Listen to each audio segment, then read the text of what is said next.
In this lecture, I'm going to show you how you can optimize your meta description for the search results.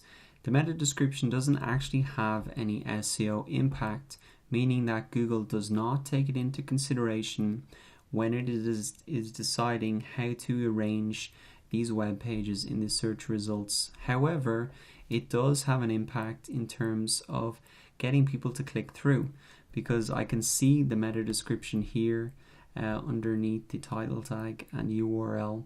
And so as a user, I'm obviously going to have a quick glance at this to see really which is the best page that I can click on that's going to get me the result that I want.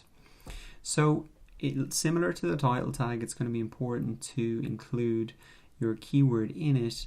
But what's more important is really to show your value proposition. A great way to do that is really to start with a verb, and that really tells me as a user what I'm going to get out of this page. So compare cheap home insurance quotes, get €60 off, get home insurance quote, protect your home.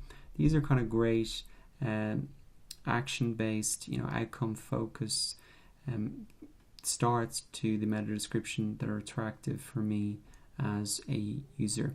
I think it's also important to differentiate yourself here in the meta description. If you're cheaper, faster, whatever, you really want to show that here so that people will click through. So as well as having an outcome focused meta description that includes the keyword, you really want to make sure it's the right length as well.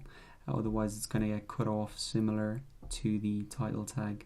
So you really want to keep it at 156 characters. So now that you know the theory, let's head over to WordPress, and I'm going to show you a really great plugin to make sure that you get this right every time. You can come over to add plugin, just type this in, Yoast SEO, and it'll pop right up. This is the same plugin that we used to optimize our title tag, and really you can do both of these at the same time if you want to optimize title tag and meta description. Once you've got the Yoast SEO plugin installed, you can just scroll down to the bottom of the page and you can see it here. This is the section where I've got my mouse to really enter and modify your meta description. So all we really have to do is paste it in there. You can see that I'm using the example that we saw in the search engines, but this is a key question here that you want to be asking yourselves. How does it compare to the competition, and could it be made more appealing? And you'll see that what I've done is I've actually put a verb, like I've suggested you do, at the start of the meta description, and also some sort of incentive like a free consultation. So that's what the guys here, they had this at the end, but I think putting it at the start is stronger. And so those are key questions to ask yourself. Even if you're not using this plugin, you still want to follow that format. So if you're using another website builder and not WordPress, it should be fairly simple for you to add a meta description. And if you're coding it in HTML, you'll be able to add in the meta name tag here as well, and really add in the meta description that way as well. So just to recap, you've learned that the meta description doesn't have an SEO impact. However, it does really help with click-through rates because the visitors can see them in the search results.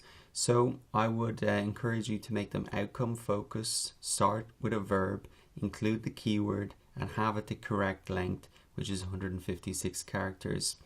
Keep in mind as well, as the same as the title tag, meta description is unique for every page.